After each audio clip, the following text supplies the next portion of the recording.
사무엘상 5장 1절부터 5절까지의 말씀을 봉독하겠습니다. 블레셋 사람이 하나님의 궤를 빼앗아 가지고 에베네셀에서부터 아스돗에 이르니라. 블레셋 사람이 하나님의 궤를 가지고 다곤의 당에 들어가서 다곤의 곁에 두었더니 아스돗 사람이 이튿날 일찍 일어나 본즉 다곤이 여호와의 궤 앞에서 엎드려져 그 얼굴이 땅에 닿았는지라. 그들이 다곤을 일으켜 다시 그 자리에 세웠더니 그 이튿날 아침에 그들이 일찍이 일어나 본즉 다곤이 여호와의 궤 앞에서 엎드려져 얼굴이 땅에 닿았고 그 머리와 두 손목은 끊어져 문지방에 있고 다곤의 몸뚱이만 남았더라. 그러므로 다곤의 제사장들이나 다곤의 당에 들어가는 자는 오늘까지 아스돗에 있는 다곤의 문지방을 밟지 아니하더라. 블레셋 사람들이 이스라엘을 격파하고 법궤를 빼앗아 왔습니다. 말하자면 하나님께서 블레셋의 포로가 되시며 그들이 섬기는 다곤 신 아래 사로잡힌 꼴이 되었습니다. 그러나 아침이 되어서 가보니 법궤 앞에 다곤 신이 엎드려 있고 결국 그 다음 날에는 목과 손이 잘린 모습으로 엎드려 있는 것을 보게 됩니다. 하나님께서 승리하신 모습을 잘 그리고 있습니다.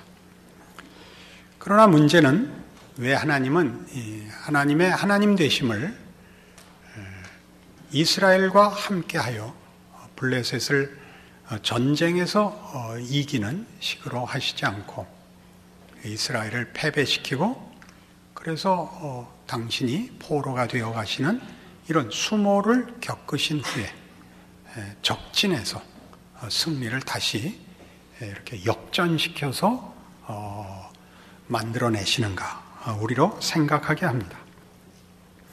여기는 중요한 이유가 있습니다. 말라기 1장에 가시면 여러분 그 말라기는 구약성경 맨 마지막 책입니다. 그러니까 마태복음 바로 앞에 책입니다. 1장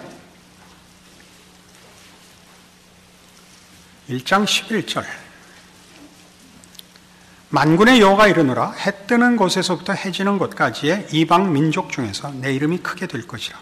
각처에서 내 이름을 위하여 분향하며 깨끗한 제물을 드리리니 이는 내 이름이 이방 민족 중에서 크게 될 것임이니라 라는 기이한 선언을 만나게 되시는데 왜 하나님은 이스라엘 밖에서 크시며 이방 민족 중에서 영광을 나타내시는가? 다시 말해서 이스라엘하고는 왜 함께 그 영광을 나타내시지 않는가 하는 것이 이스라엘 전 역사에 걸쳐서 하나의 문제가 됩니다.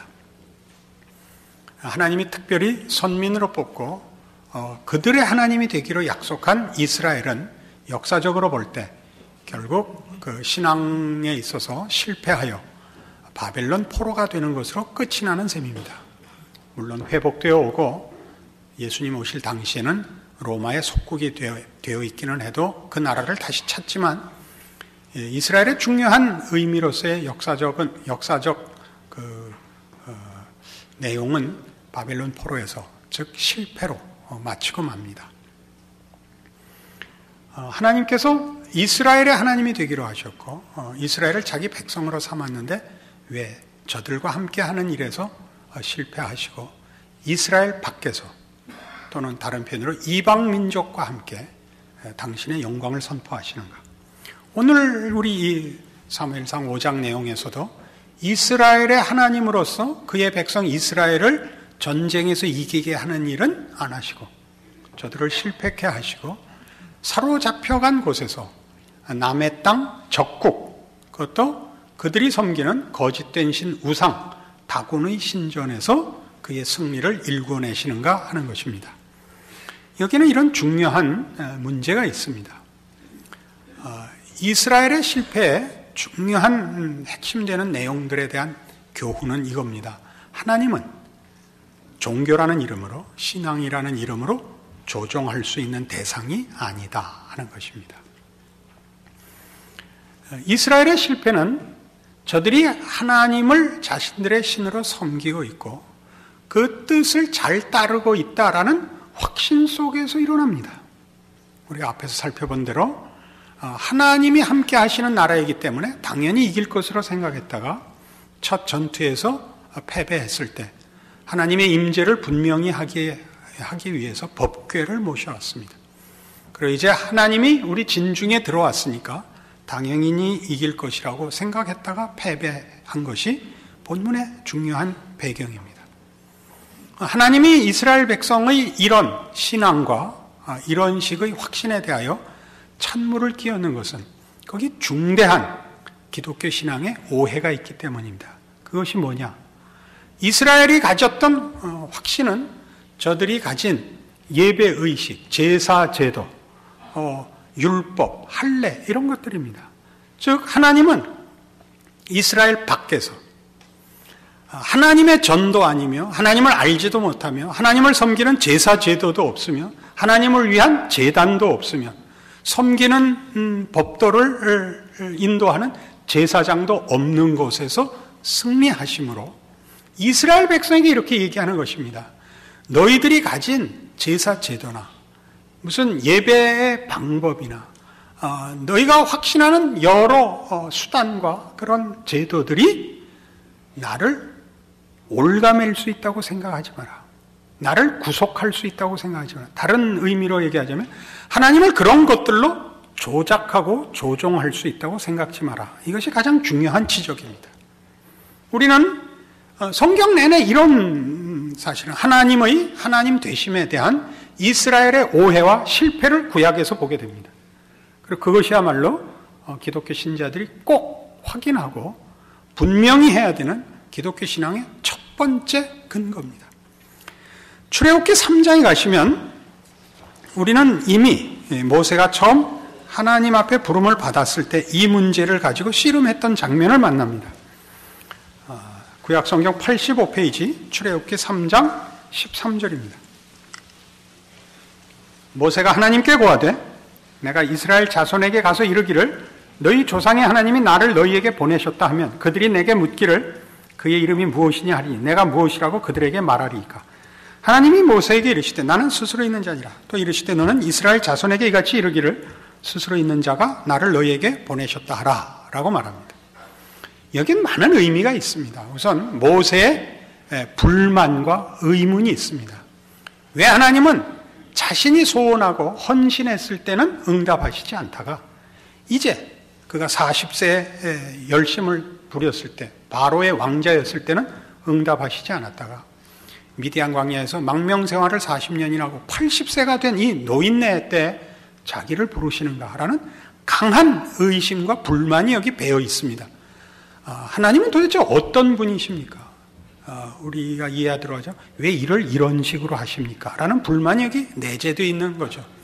여기에 대한 하나님의 답은 이겁니다. 나는 스스로 있는 자 아니라 이겁니다. 이 스스로 있다는 표현을 우리 한국어 표현이 가지는 번역 잘한 부분은 하나님은 하나님 되심의 그 조건이나 내용에 있어서 외부의 도움을 필요로 하시지 않는 분이요. 외부의 것과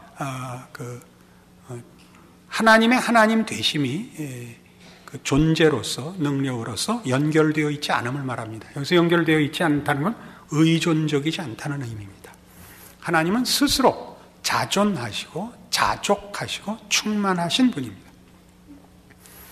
그러니까 하나님의 하나님 되시는 일에 대하여 외부적인 것이 하나님에게 영향을 미칠 수 없습니다. 그러나 그때도 이 출애굽기를 할 때도 확인했다시피 여기엔 한 가지 더 뜻이 있는데 더 깊은 의미가 하나님은 언제나 하나님으로서 하나님이신 분입니다. 그러니까 하나님은 하나님이시기를 중단하실 수 없는 분입니다. 그 하나님의 하나님 되심을 중단할 수 없음을 디모데 후서에서는 이렇게 증언합니다. 주는 일향 미쁘시니 자신을 부인하실 수 없으리라 이겁니다. 하나님은 하나님의 하나님 되심을 중단하시거나 변형하거나 왜곡하거나 차별화할 수 없습니다. 하나님은 늘 충만하시고 온전하신 하나님입니다. 즉 하나님은 주권자시고 능력자이시고 유일하신 권위입니다.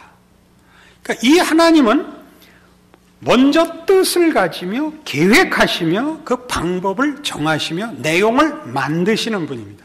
그러나 아차 잘못하면 우리는 하나님의 능력만을 필요로 하고 목적과 내용을 내가 정한 채 하나님을 종교라는 이름으로 조종하려는 실수를 능히 할 수 있는 존재입니다. 이것이 이스라엘의 반복되는 실패입니다. 그래서 이스라엘에 자꾸 우상이 등장을 하죠. 우상이란 뭐죠? 능력은 갖고 있고 그 생각은 없는 존재죠. 우상이란. 그러니까 그 우상에게 내 필요와 내 목적을 이루기 위하여 그 우상이 만족하는 것을 주어 내 필요를 얻어내는 능력만을 뺏어가려는 것. 그래서 만들어낸 게 우상입니다. 그러니까 하나님은 그런 우상이 되는 것을 거부하시는 것이 이 사건의 중요한 내용입니다. 하나님께서 이스라엘 지경 밖에서 이방 중에서 영광을 받으신다는 의미는 바로 그것입니다. 너희가 내게 말하자면 진심을 바친다, 나를 경배한다, 나를 찬송한다 하는 것으로 나를 붙잡아 너희들의 목적과 수단으로 쓰려고 하지 마라. 나는 그런 하나님이 아니다. 내가 하나님이다. 그래서 우리 호세아에서 이스라엘 백성의 실패를 꾸짖는 호세아 선지자의 꾸중이 무엇이었습니까? 너희가 지식이 없으므로 망하는도다 였습니다. 무슨 지식? 하나님을 아는 지식. 하나님을 아는 지식이라는 건 이해와 정보의 문제가 아니라 바로 이겁니다. 하나님만이 시작이시고 과정이시고 운명이신, 결국이신 유일한 창조주입니다.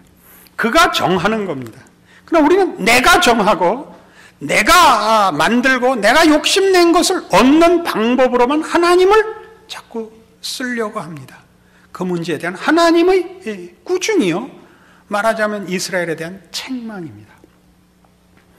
그러나 이 문제는 여기서 그치지 않습니다. 더 나아갑니다. 어떤 문제로 더 나아가느냐 하면 이런 하나님을 수단으로 쓰고 하나님을 방법으로 쓰고 자기 욕심을 채우려는 인간의 생각들은 하나 더 나가서 이 하나님을 내가 믿고 내가 섬긴다는 것으로 하나님의 영광을 드러내는 것이 아니라 내가 남다르다는 자기 증명으로 쓸 수 있다는데 더 큰 무서움이 있습니다. 이것을 하나님께서 이스라엘 백성에게 누누이 꾸중하시는데 그 반복된 실패가 신약에까지 이어집니다. 로마서 10장으로 가보십시다. 신약성경 252페이지 로마서 10장입니다. 1절 말씀부터 봅니다. 형제들아, 내 마음에 원하는 바와 하나님께 구하는 바는 이스라엘을 위함이니 곧 저희로 구원을 얻게 함이라. 내가 증거하노니 저희가 하나님께 열심히 있으나 지식을 쫓은 것이 아니라 하나님의 의를 모르고 자기 의를 세우려고 힘써 하나님의 의를 복종치 아니하였느니라. 이스라엘이 실패한 자기 의, 하나님의 의를 모르고 자기 의를 내세웠다는 건 무엇일까요? 마태복음 23장에 가면 예수님께서 친히 당시 유대인들을 꾸짖으신 내용이 나오는데 이것이 그 구체적인 내용입니다. 마태복음 23장입니다. 마태복음 23장 13절입니다. 화 있을진저 외식하는 서기관들과 바리새인들이여, 너희는 천국 문을 사람들 앞에서 닫고 너희도 들어가지 않고 들어가려 하는 자도 들어가지 못하게 하는도다. 화 있을진저 외식하는 서기관들과 바리새인들이여, 너희는 교인 하나를 얻기 위하여 바다와 육지를 두루 다니다가 생기면 너희보다 배나 더 지옥 자식이 되게 하는도다. 이게 무슨 얘기냐 하면 이 외식하는 자들입니다. 외식한다는 건 겉으로 치장하는 자들입니다. 뭘 치장할까요? 그들이 가진 신앙이 자신들의 남다름에 대한 증거에 불과했던 것입니다. 저들이 하나님을 섬긴다. 저들이 지금 현대식으로 표현해서 예수를 믿고 기독교 신앙을 가진다라는 저들의 종교심이 다른 사람들보다 우월한 자기 증명밖에 되지 않았던 것입니다.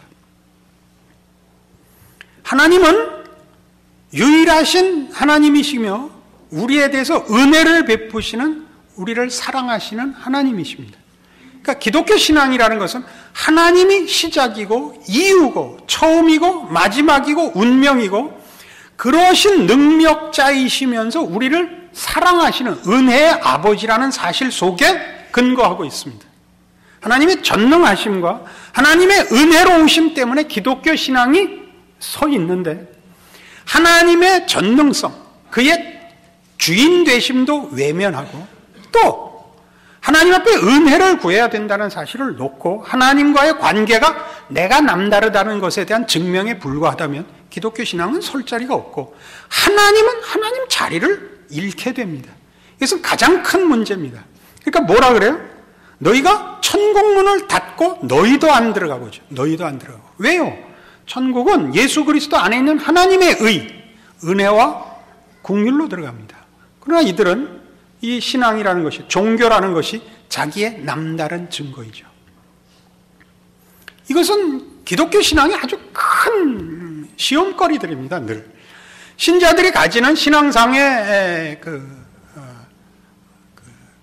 본질에 대한 올바른 점검을 위해서 늘 뭘 물어보셔야 되냐면, 여러분들이 예수 믿는다는 것 때문에 믿지 않는 자들과 혹은 죄인들에 대해 어떤 마음을 가지는가를 보십시오. 거기에 이런 마음이 생긴다면, 저러니까 지옥 가지, 저러니까 예수 안 믿지, 이렇게 생각하시면 여러분이 얻은 구원과 예수 믿는 자 된 것을 오해하는 겁니다. 여러분은 우월감을 가지고 있고 여러분이 얻은 구원이 자격이 있는 것이라고 생각하는 것입니다. 예전에 저희 초등학교 다닐 때는 6.25 직후에 어렵게 살던 시절이라 변변한 옷 입고 오는 사람이 드물었습니다. 근데 그 중에 유별난 옷을 입고 오는 학생들이 가끔 있었는데, 그게 뭐냐면 미국 구제품 입고 오는 아이들이 뜻밖의 깜짝 놀랄 옷을 입고 오는 겁니다. 한국에서 못 만드는 옷을. 왜 그 옷을 그들이 입었죠? 그들이 공부를 잘해서? 그들이 더 훌륭해서가 아니고 그들이 고아였기 때문입니다. 고아원의 구제품이 먼저 온 겁니다. 그러니까 모든 신자들은 늘 못난 사람을 보거나 예수 안 믿는 사람을 볼 때 먼저 생각해야 될 게, 내가 훨씬 악질이라서 먼저 구원을 받았구나, 이렇게 생각해야 옳습니다. 아멘이다 아니다? 꼭 옆구리를 찔러야 된다? 그러나 늘 이 부분은 우리의 본성상 우리에게 익숙하지 않습니다. 억지로 생각해내지 않으면 이것은 우리 마음속에 자생적으로 나오는 생각이 아니고 우리의 본성은 늘 이렇게 경멸을 하게 되어 있습니다. 불쌍한 것들, 불쌍한 것을 경멸해서는 안 됩니다. 불쌍한 건 불쌍하게 생각을 해야 됩니다. 그러나 늘 이게 문제가 된다고요. 그리고 이스라엘 역사 내내 이것이 가장 큰 문제고, 이스라엘의 실패는 여기에 기인하는 것입니다. 그러니까 마태복음 5장에서 얘기하는 것 같이 예수님은 이렇게 가르치셨죠. 마태복음 5장에 가시면 예수님께서 아주 분명한 우리의 신앙의 내용을 이렇게 얘기합니다. 마태복음 5장 20절, 내가 너희에게 이르노니 너희 의가 서기관과 바리새인보다 더 낫지 못하면 결단코 천국에 들어가지 못하리라. 여기에서 우리의 의는 자기 증명용의 의여서는 안 됩니다. 언제나 은혜 아래에 있다는 예수 안에서의 하나님의 자비하심에 근거한 의여야 됩니다. 이 자기의라는 걸 조금 우리 좀 잘 이해할 필요가 있는데요. 이게 얼마나 사람을 혼동시키고 오해시킬 수 있느냐를 알아둘 필요가 있습니다. 우리나라 이런 해방되기 전에 이조 시대에, 이조라는 500년간의 그 왕조를 붙들어 맨 기둥, 그 질서를 유지케 한 사상은 유교였습니다. 그 유교의 가장 큰 핵심되는 사상이 뭐냐 하면 자기의입니다. 그게 자기의라는 것은 여기서 자기 프라이드입니다. 자부심 같은 거죠. 그래서 우리 잘 아는 대로 양반은 아무리 추워도 곁불은 쬐지 않는다라든가, 양반은 죽어도 개헤엄은 치지 않는다, 이런 얘기가 나온 겁니다. 근데 거기에 들어있는 그 자부심이 옛날 한국의 선비들을, 그러니까 조선시대 선비들을 일본의 사무라이보다 더 강한 정신의 소유자로 만들었습니다. 저들이 칼을 들고 자기네들의 말하자면 윤리와 무슨 내용을 지킬 때 조선조 선비들은 그 부채 하나 들고 사실은 지켜냈습니다. 아주 강했습니다. 그 자부심이 얼마나 강하냐 하면 이런데 그 표현이 남아 있습니다.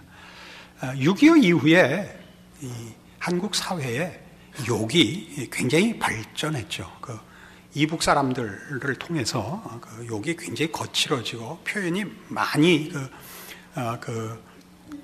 심해졌는데, 내용상으로는 더 심해지지 않았습니다. 내용은 2조 때 했던 그 욕이 제일 큰 욕으로 아직도 그 내용상 왕좌를 차지하고 있습니다. 지금도 그 뼈대 있는 집안에서는 이 욕을 합니다. 이 욕은 아주 무서운 욕입니다. 표현에서는 무섭지 않습니다만 내용이 그렇습니다. 그게 뭐냐? 이놈입니다. 이놈. 별거 아니죠. 요즘 다른 표현하면. 이놈이라는 표현은 뭐냐 하면 선비가 되기는 아예 그런 놈, 수준 있는 인간이 되지 못할 놈이라는 표현입니다. 그러니까 평생 그렇게밖에 못 살 수준의 인간의 고급한 내용에 근접하긴 아지네라는 말 아나? 글러먹은 종자라는 뜻입니다. 그러니까 그 이상 표현을 하지 않고 또 그 표현으로 충분히 그 욕을 한 자의 자부심과 그 욕을 먹은 자의 그 괄세가 넉넉히 전달됐던 욕입니다. 이것이 이시 조선을 버텨낸 자부심이라고요.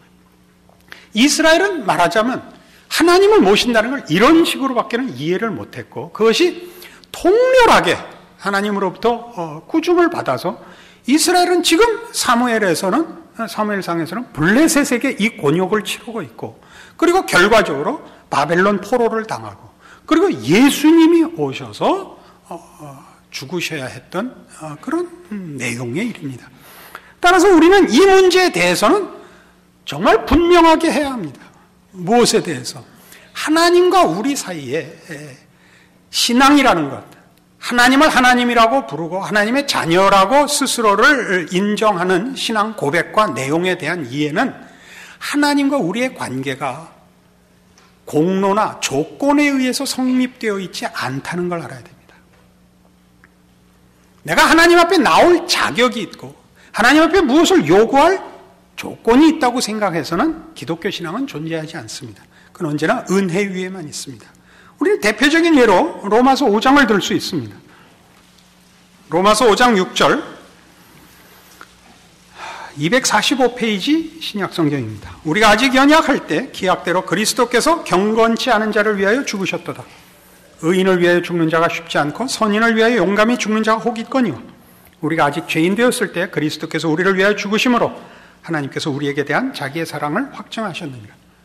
우리가 죄인 되었을 때, 우리가 연약할 때라는 것은 우리가 아무런 자격과 조건이 없을 때라는 뜻입니다. 우리는 하나님을 알지도 못했고, 물론 우리의 필요를 위하여 기도하지도 않았고, 무슨 하나님이 우리에게 갚으셔야 할 만한 어떤 조건을 만들어낼 수도 없었던 때, 하나님께서 이유가 되시고 먼저 시작하사 오늘날의 구원이 이루어진 것입니다. 그러나 아까 로마서 10장에서도 살펴본 바와 같이 우리는 이스라엘 백성이 그랬던 것처럼 우리의 신앙과 하나님 앞에 받은 은혜와 구원이 마치 우리에게 이유가 있기 때문인 것 같이 늘 생각하는 족속입니다. 인간의 죄의 본성입니다. 자기 안에 가치가 있다고 생각하는 것. 물론 인본주의적으로 생각해서 하나님 없이 생각한다면 인간은 짐승보다 낫고 인간은 괜찮은 존재입니다. 그러나 우리를 만드신 하나님은 우리의 능력과 우리의 소원 속에서 우리라는 존재와 내용을 만들어내는 것을 만족치 않으시고, 하나님이 우리를 만드실 때 신적 지혜와 능력과 목적을 가지고 만드셨다고 얘기하는 것이 기독교 신앙입니다. 하나님이 우리를 무엇을 만들고 싶으신가? 하나님의 자녀를 만들고 싶어 합니다. 그러니까 무엇을 내용으로 하고 싶으신가? 하나님을 닮은 자를 만들려고 합니다. 거룩한 자, 의와 진리와 평강과 영광을 만들려고 하십니다. 세상을 주는 것보다 하나님을 주려고 하십니다. 이 문제 때문에 늘 신앙의 갈등이 벌어지고 우리가 하나님 앞에 구하는 것들을 얻지 못하며 올바른 기도를 할 줄 모르는 실패가 반복되는 것일 겁니다. 우리는 이런 문제를 이런 식으로 실패를 합니다. 우리가 기도를 하거나 우리가 무슨 신앙적인 헌신을 할 때 그것이 하나의 공로로, 하나의 조건으로 쌓여지는 그런 기분을 가지는 분들이 대단히 많습니다. 그런 것이 없을 때는 신자들이 기도를 하거나 또는 하나님 앞에 필요를 구하는 일들에 대해서 자신 없어 합니다. 믿지 않는 자들에 대해서는 우리가 충분히 그러는 게 아니라고 설명을 하면서도 우리 스스로 같은 실수를 하는 내용인데요. 가까운 친구나 집안의 친척 중에 예수를 믿어야 되는데 안 믿고 끝까지 버티는 사람들이 어느 가문에나 있습니다. 그렇죠? 근데 이제 마침 그 당사자가 무슨 곤란한 일에 직면해서 죽을 병에 걸렸다든가 완전히 망했다든가 그럴 때 우리는 그 기회로 삼아서 이참에 예수 믿자. 그러면 예외 없이 이 대꾸를 합니다. 사람이 체면이 있지. 멀쩡할 때는 안 나가다가 망해갖고 치사하게 이제 도와달라고 나가는 거 나 쪽팔려서 못한다. 그러면 여러분 다 그러죠. 하나님은 그런 분 아니다. 하나님은 그런 분 아니다. 기독교 신앙이란 그런 거 아니다. 여러분 다 그렇게 얘기하시죠. 안 해보신 것 같은 표정을 지금. 맞다. 너 쪽팔린다. 너 만들어 갖고 와라. 그렇게는 안 하시죠. 그러나 신자들이 기도를 할 때나 잘 보시면 하나님이 들어줄 만한 어떤 조건을 만들어야 된다고 생각해서 그냥 기도하지 않고 열심히 기도합니다. 그것 자체가 잘못됐다는 것이 아니라 그것을 조건으로 삼으려고 한다는 걸 얘기하려고 합니다. 그래서 어떻게 하냐면 하다못해 밤을 샌다든가 아니면 금식을 한다든가 정 안 되면 울기라도 해야 하나님이 들어줄 거라고 생각합니다. 간절함을 표현하는 것은 하나님이 다 받으십니다만 그걸 조건으로 삼고 있어서는 안 됩니다. 그러니까 무슨 문제가 생기냐 하면 대강 믿고 있다가 위기에 봉착했을 때 그때 기도를 척 못합니다. 대부분. 그러니까 기도할 만큼 뭔가를 쌓고 나서야 그 기도를 해야 된다고 생각을 해서 어떤 문제가 생기냐 하면 하나님을 아버지로 부르는 자녀의 신분을 스스로 놓칩니다. 이것은 아주 중요한 문제가 됩니다. 여러분은 어느 곳에서든지 어떤 문제에서든지 조건에 상관없이 늘 하나님 앞에 나아갈 수 있도록 구원을 받은 하나님의 자녀입니다. 말이 안 돼도 괜찮습니다. 뻔뻔스러워도 상관없습니다. 하나님과의 관계가 최우선합니다. 그 다음에 무슨 창피든 말든 있는 겁니다. 체면이든 말든 다음 문제입니다. 언제나 그것은 신자에게 허락된 특권이요. 그것이 신앙의 본질이어야 됩니다. 거기에 뭔가가 있어야 된다고 생각하면 우리는 어떻게 된다고요? 하나님과 우리의 관계는 이런 아버지와 자녀의 관계를 벗어난 어떤 계약 관계가 되고 이해 관계가 되고 조건과 보상의 관계가 되고 맙니다. 여기에서 하나님이 이스라엘을 꾸중하는 것입니다. 우리는 우리가 가진 하나님의 자녀로서의 특권들을 놓치고 살기 일수입니다. 자격이 있는가에 늘 매달려 있죠. 그러니까 늘 자기를 칩니다. 뭣도 부족하고 이렇게 살면 안 돼요. 그것보다 먼저 맨 처음 해야 되는 것 하나님의 자녀로서의 신분과 하나님의 돌보심을 누리시고 거기서 여러분 먼저 평안과 만족과 감사가 있어야 됩니다. 하나님의 자녀다우냐 하는 것은 다음 문제입니다. 이것이 우리로 하여금 한국교회의 사실은 교회 안에서 신앙상의 혼란을 낳고 있습니다. 어떻게 혼란을 낳느냐고요? 조건을 만들고 공로를 만들면 꼭 자랑이 생깁니다. 나는 이렇게 했다, 넌 왜 안 하냐? 가 생기고 정죄로 갈 수밖에 없습니다. 그러면 안 됩니다. 여러분이 신앙상에 열심을 내는 건 잘하는 것입니다. 그것은 귀한 것입니다. 그건 칭찬받을 일입니다. 그러나 그것이 자랑으로 갈 수는 없습니다. 자랑으로 갈 수는 없습니다. 자랑만큼 자신 안에 근거를 세우는 것은 없기 때문입니다. 그리고 자기 안에 근거를 세우기 시작하면 상대방에게 너의 근거는 무엇이며 그 근거 위에 쌓아놓은 건 얼마나 되느냐고 묻기 시작을 합니다. 이 싸움은 절대 교회 공동체 안에서는 하면 안 됩니다. 우리는 모두가 은혜 아래 있다는 걸 기억해야겠고, 내가 신앙생활을 잘한다든가 더 깊은 신앙의 경지에 들어간 것은 스스로의 복입니다. 그렇지 않은 모든 사람들에 대하여 우리는 심판권도 정죄권도 없습니다. 그리고 그것으로 인하여 서로 시험받아서는 안 됩니다. 그게 뭘 한 거냐? 예수님께서 그토록 화를 내신 외식하는 서기관과 바리새인들이 되는 겁니다. 그리하여 천국문을 막게 만들고 자기네들이 불러다가 자기보다 더한 자를 만드는 악순환을 만들어냅니다. 교회는 그래서는 안 됩니다. 교회는 그래서는 안 됩니다. 교회는 무한히 용서받는 것, 오직 하나님 앞에 사람이 서서 그 은혜를 입는 곳이어야 합니다. 이것이 방해받아서는 안 됩니다. 만일 그렇게 되면 하나님은 교회도 깨고 나가실 겁니다. 교회가 이 하나님을 이런 오늘 얘기한 대로 제의로 제사, 제도나 예배, 의식으로 붙잡아 놓거나 공로나 조건은 경쟁으로 하나님을 붙잡아 놓으면 하나님은 그 교회에 계실 겁니다. 당연히 그렇습니다. 하나님은 유일하신 하나님이요, 은혜로우신 하나님이요, 우리의 아버지십니다. 이것이 우리 믿음의 전부이며, 그렇기 때문에 많은 신앙적인 책임과 신앙적인 실천이 요구되는 겁니다. 무엇으로서요? 조건으로서가 아니라 우리의 자랑으로서, 감사로서, 그리고 진정한 하나님이 만드신 목적하신 인간의 가치로서 우리에게 요구되는 것입니다. 그 신자의 복된 삶을 사는 여러분들이시기를 바랍니다. 기도하십시다. 하나님 아버지 은혜를 감사합니다. 하나님이 우리 아버지시고 우리가 그 자녀이며 하나님의 하나님 되심을 무엇으로도 구속하거나 변형시킬 수 없습니다. 우리의 믿음 없는 것을 돌아보시며 우리의 못난 것을 돌아보시며 오직 하나님의 하나님 되심으로 은혜로 찾아오신 하나님을 증거하며 그 안에서 우리의 존재와 삶을 기뻐하는 신자의 마땅한 책임을 감당하는 우리 되게 하여 주시옵소서. 예수님 이름으로 기도합니다. 아멘.